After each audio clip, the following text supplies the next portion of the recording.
মাবুদ শেষ দেখাটা মা বাবা সন্তানেও দেখে না।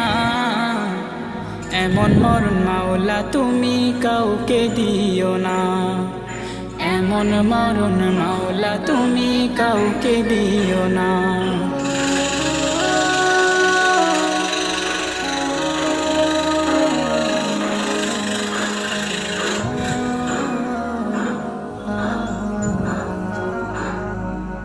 যে মরণ লাশ হলে কেউ চায় না গোসল দিতে, আসে না ছেলে বাবার কফিন কাঁধে নিতে। জানাজা দাফন কাফন ভাগ্যে যদিও হয়, মানবতার ফেরিওয়ালা সেথায় অসহায়। এই পাপীদের কঠিন ইমতেহানে ফেলো না, মালিক এই পাপীদের